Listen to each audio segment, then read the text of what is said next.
नमस्कार साथियों, कैसे हैं। आइए एक बार फिर हम उपस्थित हो गए हैं रीजनिंग के एक विशेष सेगमेंट लॉजिकल वेन डायग्राम को लेकर। साथियों, पिछले सेशन में हमने वेन आरेख जो हैं तार्किक वेन आरेख का सामान्य परिचय के बारे में डिस्कस किया था। आज हम कुछ क्लास को आगे बढ़ाएंगे।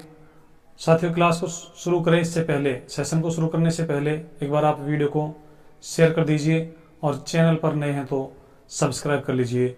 चलिए हम शुरू करते हैं। साथियों, पिछले सेशन में हमने पढ़ा था कि दो शब्दों को तार्किक वेन आरेख के माध्यम से किस प्रकार अंतर संबंधित करते हैं, और हमने देखा था कि दो शब्दों को तर्क के आधार पर तीन प्रकार से व्यवस्थित किया जा सकता है। अब साथियों, तीन प्रकार कौन से हैं एक बार देख लीजिए, उसके बाद हम कुछ प्रैक्टिस करेंगे। सबसे पहले हम पहला प्रकार कहेंगे सभी हैं। सभी हैं साथियों, इससे क्या तात्पर्य है, जैसे यहां पर मैं सब लिखूं आलू और सब्जी, तो साथियों यहां पर जो हमारा आलू है उसके लिए ये आरेख बनेगा, सब्जी के लिए ये आरेख बनेगा। और जब लॉजिक के आधार पर, तर्क के आधार पर इनको अंतर संबंधित करेंगे तो साथियों ये हमारा आलू होगा, ये हमारा सब्जी होगा, अर्थात सब्जी के अंदर ही आलू होगा। और साथियों, पिछली क्लास में भी मैंने आपको एक थॉट प्रोसेस के बारे में बात की थी। ऐसे सवालों को हल करते समय आप लोगों को अपने दिमाग में एक विचार लाना है, एक थिंकिंग लानी है, यह सोचना है कि ये जो आरेख हैं ये अपनी संपूर्ण प्रजाति को दर्शाते हैं, अर्थात जितनी भी सब्जियां हैं वो सब इस वृत्त के अंदर हैं। तो फिर साथियों आलू भी इसके अंदर ही होंगे, अन्य सब्जियां भी इसके अंदर ही होंगी, इसलिए तर्क के आधार पर हमारा ये आरेख बनेगा। तो इस प्रकार के आरेख को हम सभी हैं बोलेंगे। साथियों, दूसरा हमारा जो आरेख बनेगा उसमें होगा कुछ हैं। और साथियों कुछ हैं, इससे क्या तात्पर्य है, जैसे हम यहां पर शब्द लिखें खिलाड़ी और विद्यार्थी, खिलाड़ी और विद्यार्थी। आप देखेंगे कि खिलाड़ी के लिए एक आरेख बना हुआ है, विद्यार्थी के लिए एक दूसरा आरेख बना हुआ है। तर्क के आधार पर जब हम इनको अंतर संबंधित करेंगे तो साथियों ये एक दूसरे को काटेंगे, और एक दूसरे को काटने से तात्पर्य यह है कि कुछ खिलाड़ी विद्यार्थी हैं, कुछ विद्यार्थी खिलाड़ी हैं। अर्थात साथियों ये वाला जो हमारा सेक्शन है इसमें दोनों गुणों वाले लोग हैं, तो इसे कहते हैं हम कुछ हैं। और साथियों तीसरा हमारा होता है कुछ नहीं, कोई नहीं। साथियों कोई नहीं, तो तीसरा हमारा जो तीसरे प्रकार के जो आरेख बनते हैं वो साथियों कोई नहीं। आप नोट कर लीजिए, कोई नहीं। और इसका एग्जाम्पल देखिए, जैसे हम बात करें यहां पर सोमवार और मंगलवार, तो साथियों ये सोमवार के लिए और ये मंगलवार के लिए, और तर्क के आधार पर जब इनको देखेंगे तो भी ये अलग अलग ही रहेंगे, क्योंकि कोई भी सोमवार मंगलवार नहीं होता। या फिर हम दूसरा एग्जांपल लें साथियों, माता पिता। तो साथियों यहां आप देखेंगे कि ये माताएं हैं, ये पिता हैं, और जब हम तर्क के आधार पर इनको हम एक दूसरे से अंतर संबंधित करेंगे तो भी ये अलग अलग ही रहेंगे, क्योंकि कोई भी माता पिता नहीं होता। तो ये हमारे तीन प्रकार के आरेख थे जो दो शब्दों के आधार पर बनते थे। आइए साथियों अब हम कुछ प्रैक्टिस करते हैं, और यहाँ पर आप लोगों से कुछ सवाल पूछे जाएंगे, आप कमेंट के माध्यम से अपना आंसर देना। साथियों सवाल पूछने से पहले मैं यहाँ पर एक बार ऑप्शन बना देता हूं। हमारा पहला ऑप्शन है सभी वाला, अर्थात पहला ऑप्शन साथियों ये वाला है, दूसरा ऑप्शन साथियों कुछ वाला है, और तीसरा ऑप्शन साथियों कोई नहीं वाला है। अब यहां पर जैसे ही प्रश्न लिखा जाएगा आपको उसके साथ आंसर ABC के रूप में बताना है। तो पहला सवाल हमारा साथियों ये है, यहां पर त्रिभुज और साथियों चतुर्भुज, त्रिभुज और चतुर्भुज, इसका आंसर आपको इसके नजदीक ही लिख लेना है। आप नोट्स जो बना रहे हैं उनमें आंसर आप साथ के साथ लिखते जाएं और कमेंट करके भी बताएं। तो बताइए इसमें तीनों में से कौन सा आरेख बनेगा। चलिए देखते हैं साथियों, त्रिभुज और चतुर्भुज। त्रिभुज ऐसी आकृति होती है जिसमें तीन भुजाएं होती हैं, तीन भुजाओं से बनी बंद आकृति को त्रिभुज कहते हैं, चार भुजाओं से बनी बंद आकृति को चतुर्भुज कहते हैं। और साथियों त्रिभुज और चतुर्भुज अलग अलग होते हैं, इसलिए हमारा आंसर होगा C। चलिए एक और एग्जांपल लेते हैं और अब की बार आप कमेंट करके अपना आंसर बताना। यहां पर हम लिखते हैं त्रिभुज और साथियों दूसरा शब्द है हमारा बहुभुज, बहुभुज। अब हमारे कुछ साथी कंफ्यूज हो गए होंगे कि सर अब की बार भी वही आंसर होना चाहिए। आप कमेंट कर दीजिए, अपना जो आंसर है वो आप कमेंट कर दीजिए साथियों। आपके आंसर्स का, हम आपके कमेंट्स का इंतजार कर रहे हैं। चलिए देखते हैं त्रिभुज और बहुभुज। साथियों बहुभुज क्या होता है, तीन या तीन से अधिक भुजाओं से बनी बंद आकृति बहुभुज कहलाती है, जिसमें त्रिभुज भी शामिल होता है, चतुर्भुज भी शामिल होते हैं, पंचभुज, षटभुज, सप्तभुज। ये साथियों सभी तीन या तीन से अधिक भुजाओं से बनी बंद आकृतियां सारी की सारी बहुभुज के अंतर्गत आती हैं, इसलिए इसका आंसर होगा हमारा A, आंसर A। ये हमारे त्रिभुज होंगे और ये साथियों हमारे बहुभुज होंगे। चलिए एक और हम एग्जाम्पल लेते हैं और आप अपना आंसर कमेंट कीजिए। यहां पर लिखा हुआ है सूर्य और यहां लिखा हुआ है साथियों तारा, सूर्य और तारा। अब हमारे कुछ साथियों के दिमाग में आया होगा कि सर सूर्य अलग है, तारा अलग है, इसलिए आंसर क्या होना चाहिए C। लेकिन साथियों ऐसा नहीं होगा, सूर्य भी एक प्रकार का तारा ही है, इसलिए साथियों इसका आंसर भी A होगा। यहां पर ये जो बाहर वाला जो सर्किल होगा वो साथियों तारे के लिए होगा और ये साथियों सूर्य के लिए होगा। चलिए एक और हम यहां पर एग्जाम्पल लिखते हैं और आप अपना आंसर कमेंट करें और साथियों सेशन को आप शेयर जरूर कर दें। यहां पर हमारा नेक्स्ट जो एग्जाम्पल है वो देखिए, यहां लिखा हुआ है साथियों 7 और अभाज्य संख्याएं, 7 और अभाज्य संख्याएं। अब देखिए आपके बहुत सारे जो आंसर हैं वो सही आ रहे हैं। 7 एक अभाज्य संख्या है, इसलिए इस सवाल का आंसर भी साथियों A होगा। यहां पर ये जो हमारी सर्किल होगी वो अभाज्य संख्याओं को दर्शाएगी और ये अंदर वाला साथियों 7 को दर्शाएगा। चलिए एग्जाम्पल नंबर नेक्स्ट, पांचवा हमारा एग्जाम्पल है। पांचवा एग्जाम्पल देखिए साथियों, पांचवा एग्जाम्पल ये है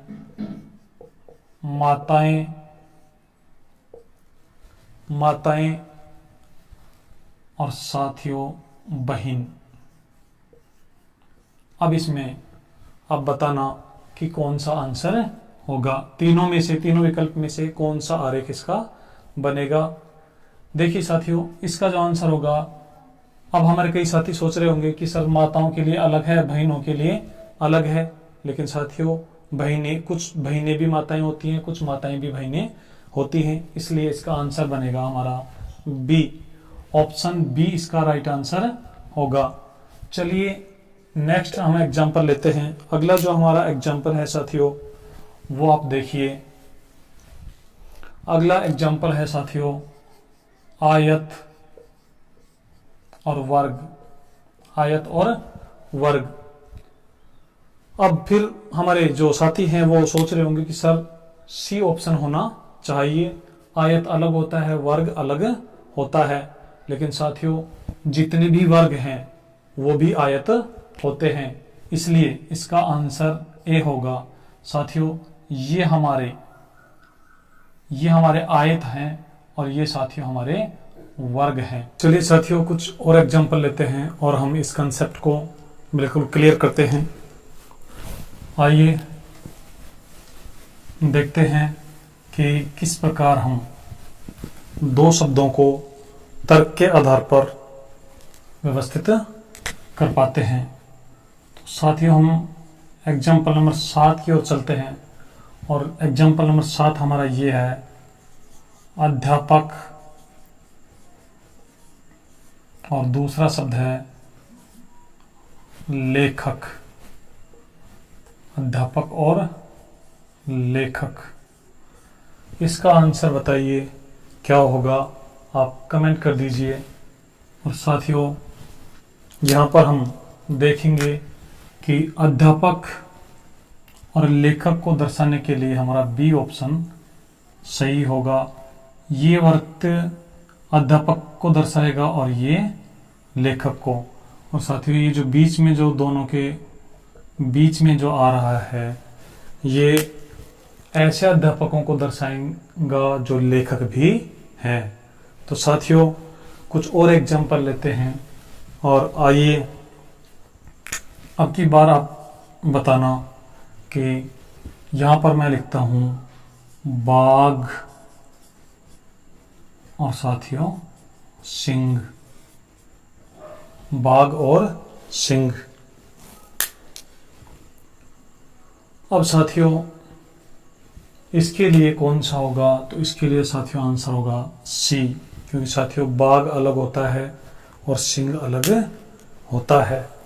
तो ये थे हमारे कुछ दो शब्दों को तर्क के आधार पर व्यवस्थित करने पर बनने वाले तार्किक वेन आरेख। चलिए साथियों अब हम हमारे पिछले सेशन में पूछे गए क्वेश्चन ऑफ द सेशन के विजेताओं के नामों की घोषणा के लिए हमारे कंप्यूटर जी को बोलते हैं। टेक्निकल टीम पिछले सेशन के विजेताओं का नाम स्क्रीन पर रिप्रेजेंट करे।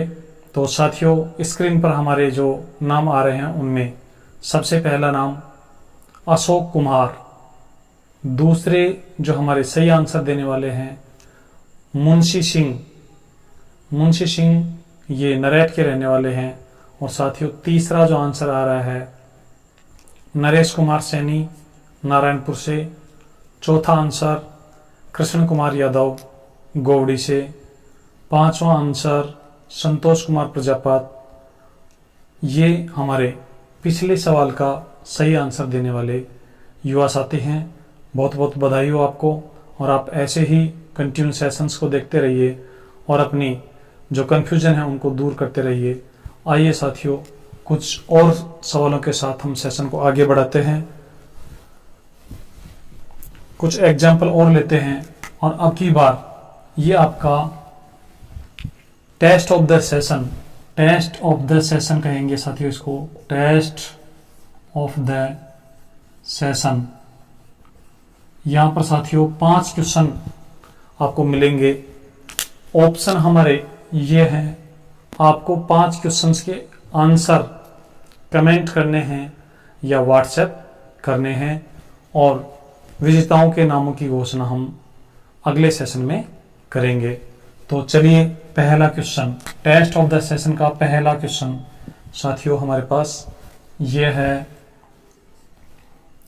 प्रधानमंत्री और साथियों मंत्री परिषद। प्रधानमंत्री और मंत्री परिषद। इसका सही आंसर क्या होगा, ए, बी और सी में से आप हमें कमेंट कीजिए। दूसरा साथियों हमारा ये है दूसरा जो क्वेश्चन है आज का वो साथियों ये है वकील और डॉक्टर, वकील और डॉक्टर। तो इसका आंसर क्या होगा, ए बी सी। आप हमें कमेंट कर दीजिए या फिर व्हाट्सएप पर इसका आंसर भेज दीजिए। तीसरा हमारा जो क्वेश्चन है साथियों, तीसरा क्वेश्चन ये है ग्रह और पृथ्वी, ग्रह और पृथ्वी। तो इसका आंसर भी आप हमें कमेंट कर दीजिए। चौथा हमारा जो क्वेश्चन है साथियों वो ये है अपराधी, अपराधी और चोर। और साथियों पांचवा जो हमारा क्वेश्चन है वो आप नोट कर लीजिए। पांचवा जो क्वेश्चन है साथियों आप नोट कर लीजिए। पांचवा क्वेश्चन हमारा होगा अभाज्य संख्याएं, अभाज्य संख्याएं और साथियों 29। तो ये 5 क्वेश्चन थे हमारे टेस्ट ऑफ द सेशन के। आप इनके आंसर हमें कमेंट करते रहें या फिर हमारे व्हाट्सएप नंबर 9414631614 पर भी आप हमें इनके पांचों के आंसर आप व्हाट्सएप कर सकते हैं। साथियों आज के लिए इतना ही। ये सेशन आपको कैसे लग रहे हैं आप हमें कमेंट करके बताइए या फिर हमारे व्हाट्सएप नंबर पर अपने सुझाव भेजिए। और साथियों आप सेशन को अपने मित्रों तक, अपने दोस्तों तक शेयर ज़रूर करें। मिलते हैं एक नए सेशन के साथ जिसमें हम साथियों पढ़ेंगे 3 शब्दों को और 4 शब्दों को तर्क के आधार पर किस प्रकार व्यवस्थित करते हैं। तो आप तब तक पढ़ते रहिए, मस्त रहिए और साथियों अपनी जो तैयारी है उसको कंटिन्यू रखिए। जय हिंद, जय भारत।